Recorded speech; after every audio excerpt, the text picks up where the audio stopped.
todo y damos inicio al día de hoy con la ponencia de Alberto Aldhaus, perteneciente a la UCA. Y bueno, disculpamos por la demora, pero esperamos un poquito más que lleguen ustedes para empezar, así podemos aprovechar la ponencia. Sin más, les doy paso.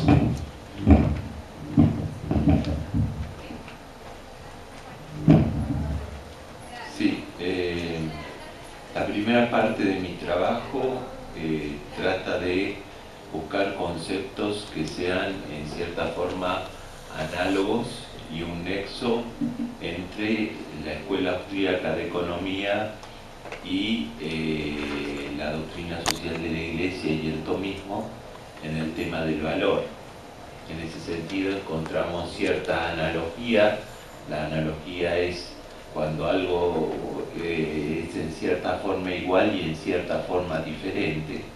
Encontramos cierta analogía entre el concepto de valoración subjetiva presente en la Escuela Austríaca de Economía y el concepto de valoración prudencial, que formaría una parte del juicio que forma parte de la virtud de la prudencia que lleva a la acción humana. En primer lugar tenemos que decir que, como lo señala Klaus Henning, en el último cuarto del siglo XIX, ningún economista de renombre hubiera negado que la teoría del valor era el eje fundamental de la ciencia económica. Sin embargo, pocas escuelas de economía han hecho de la teoría del valor la base para la fundamentación económica, como sí lo ha hecho la Escuela Austríaca de Economía. En ese sentido, tenemos que diferenciar entre valor y precio. Es una diferenciación sumamente importante. En primer lugar, en el lenguaje vulgar, muchas veces se usa de manera indistinta valor, precio y costo. Uno dice cuánto cuesta esto, cuál es el precio, cuánto vale. Pero en el lenguaje científico de la Escuela Austríaca de Economía, valor viene a significar algo diferente de precio. Es decir, hay una teoría del valor y una teoría del precio. Los marginalistas reconocen o admiten cierta ambigüedad de la palabra valor. Esa ambigüedad se podría explicar o podríamos intentar explicarla utilizando el tomismo en el siguiente sentido. Así como en el tomismo utilizamos la palabra ser y decimos que esta mesa es, la silla es, el hombre es, el animal es. Sin embargo, el ser presente en la silla es diferente, es decir, el grado de participación de ser o la forma de ser presente en la silla es diferente a la forma de ser de la mesa, es diferente al grado de participación y forma de ser en el hombre y así en el animal. De la misma forma podemos considerar que podemos utilizar la palabra valor en un sentido análogo, es decir, la utilidad o el valor que podemos extraer de una mesa es en cierta forma análoga, es un concepto que utilizamos en forma análoga para referirnos al valor de la mesa, que es en cierta forma diferente al valor de una manzana, por ejemplo. En ese sentido, para describir el valor de la mesa nos encontramos con los límites del lenguaje humano.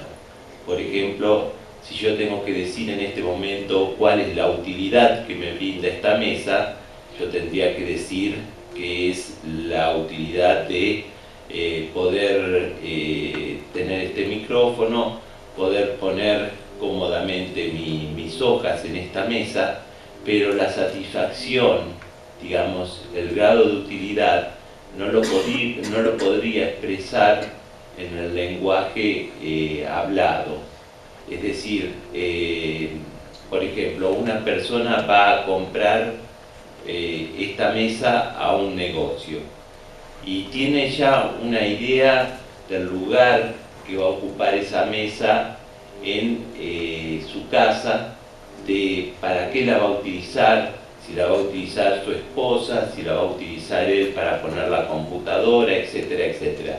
Es decir, la valoración en ese sentido es subjetiva, y expresar la valoración, expresar la satisfacción que provoca, por ejemplo, el placer que provoca comer una manzana, o la satisfacción o la utilidad que tiene una manzana, es imposible articularlo, es un conocimiento que es inarticulable, inexpresable en gran parte.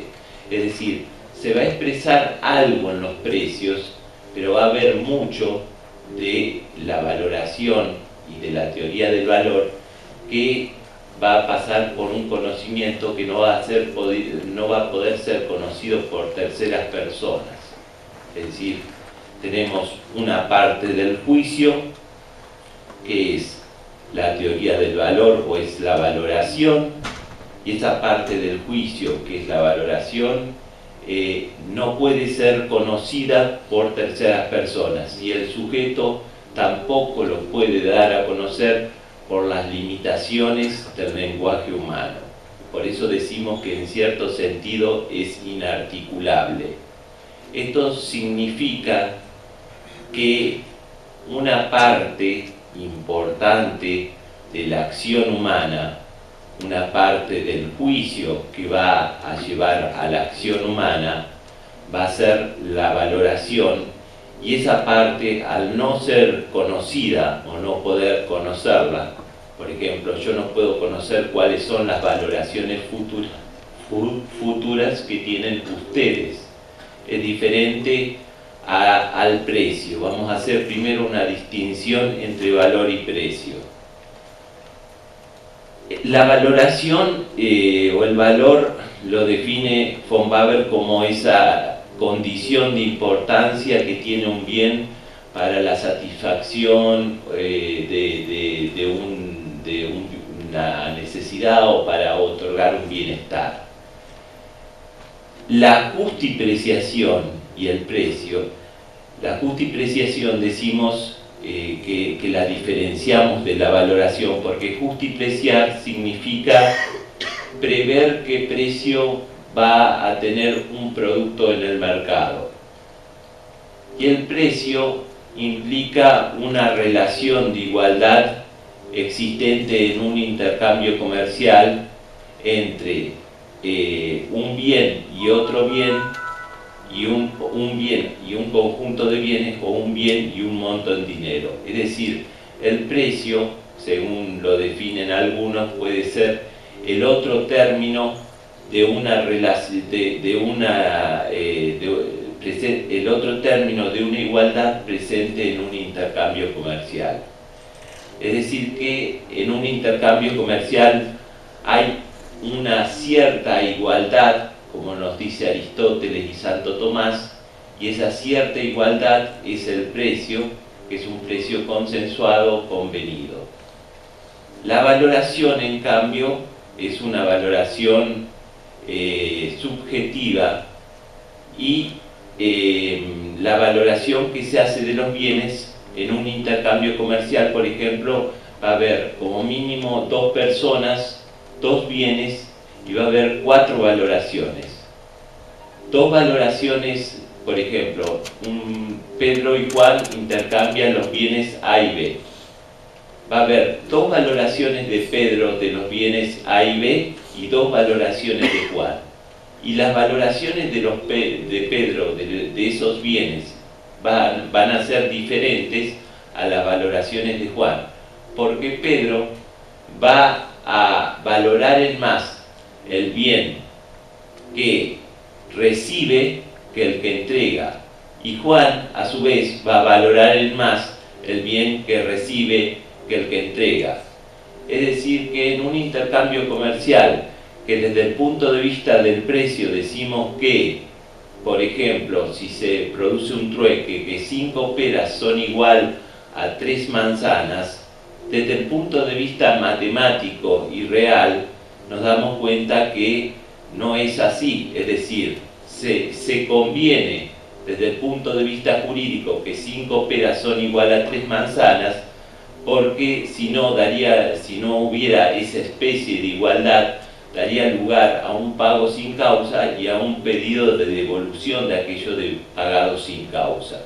Entonces, donde hay una igualdad desde el punto de vista del precio, vemos una desigualdad en las valoraciones. Es decir, en un intercambio comercial no puede haber igualdad en las valoraciones, y eso es lo que hace valioso el intercambio comercial, que una parte siempre valora más lo que recibe que lo que entrega.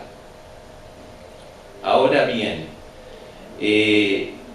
las valoraciones decimos que son ordinales, no son cardinales. Eso es sumamente importante porque von Baber tiene una presentación de las valoraciones en las cuales la mide de manera cardinal. Es decir, habla del valor del caballo, por ejemplo, y le atribuye un precio. Confunde precio con valoración, o parecería confundir precio con valoración, o cree que necesita utilizar valoraciones cardinales. Valoraciones cardinales son los números 1, 2, 10.000. Las ordinales son primero, segundo y tercero. Entonces, cree que necesita utilizar valoraciones ordinales para, digamos, tratar el tema del valor. Sin embargo, Mises, siguiendo a Franz Hugen, su compañero del seminario de Viena, se decide porque las valoraciones sean ordinales. Y son ordinales porque se establece un orden de preferencia. Se prefiere primero esto, en segundo lugar esto otro, y en tercer lugar esto otro. Es decir, lo ordinal no significa que pueda ser medible en números ordinales. Significa simplemente que los números ordinales se utilizan como, digamos, mostrando la preferencia que hay en un intercambio comercial entre un bien y otro. Se prefiere un bien al otro, ¿sí? Ese es el tema de la valoración ordinal. Bueno. Tenemos, por ejemplo, el caso de Juan y Pedro, para tener una idea de la diferencia entre valoración y justipreciación. Y por qué las valoraciones no son medibles, no son articulables, y por lo tanto no podemos tener conocimiento de ellas, y las justipreciaciones podemos tener un cierto conocimiento a través de los precios, pero muy relativo.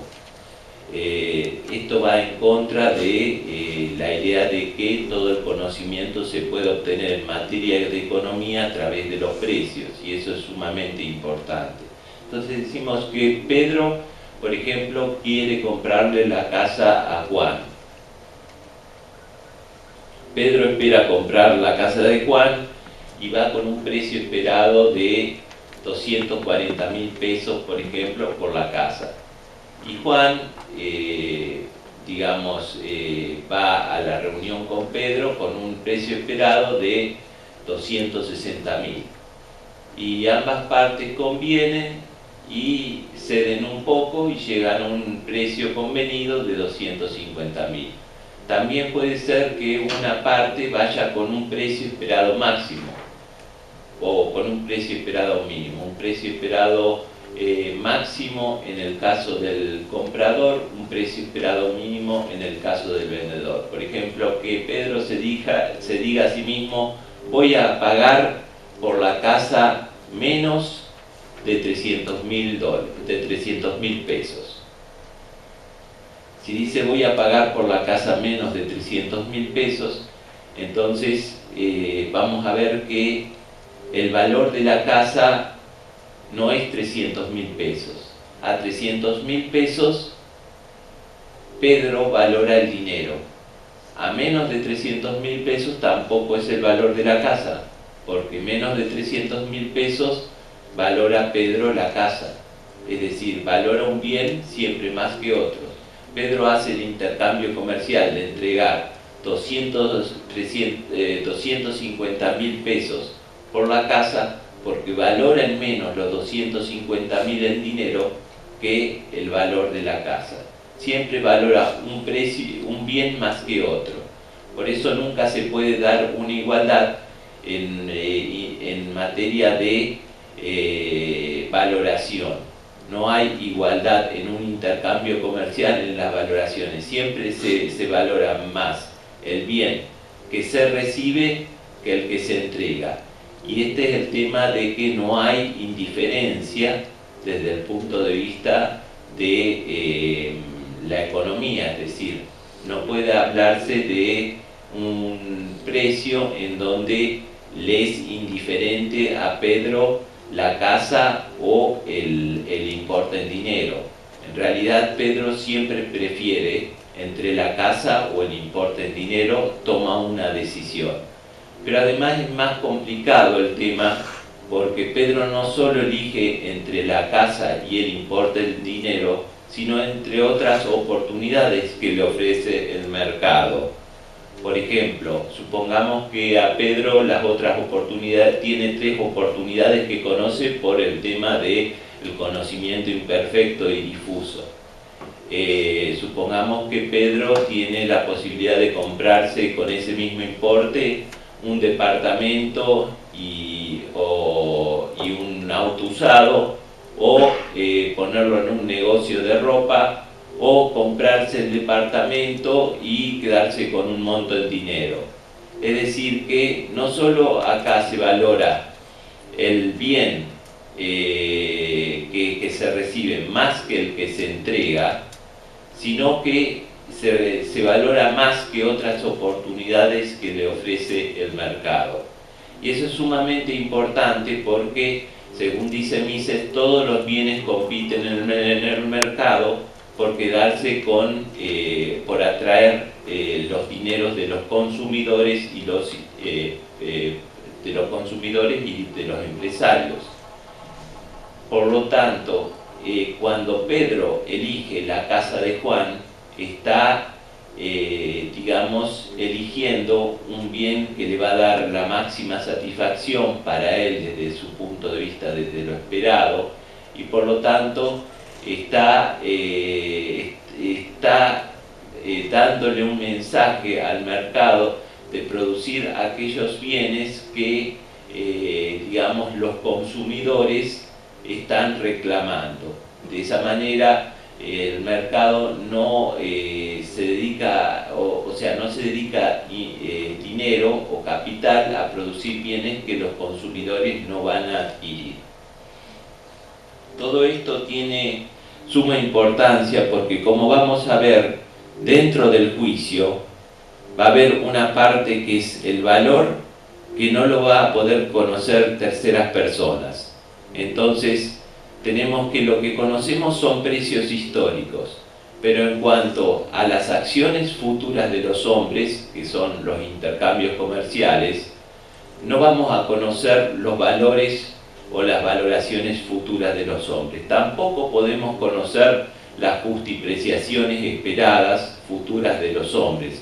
Es decir, que nuestro conocimiento de las acciones futuras en materia de intercambio y por lo tanto de los precios futuros es muy relativo, o sea, en el sentido de que no podemos adquirir en forma científica de acuerdo a precios del pasado y de acuerdo a la información o a los conocimientos, según dice Zanotti, conocimientos presentes en los precios del pasado, no podemos extraer de ellos el conocimiento suficiente para saber cuáles van a ser las valoraciones futuras de los hombres y ni tampoco las justipreciaciones futuras de los hombres.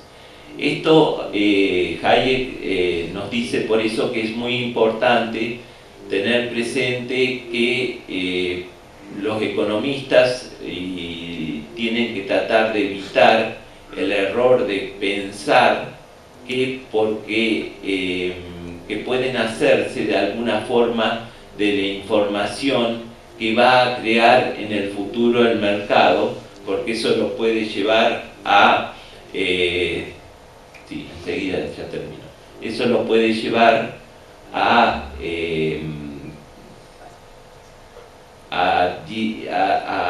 pretender hacer una ingeniería social. Así que, como vemos, los precios es como si fueran los continentes, y detrás de los precios hay algo que mueve esos precios, que es el magma, que sería como el magma, para utilizar una metáfora, que es el valor. Por eso nosotros, para el tema de los precios, decimos que no hay conocimientos científicos, no se aplican los modelos matemáticos con exactitud en forma científica, sino que hay un conocimiento prudencial. Muchas gracias.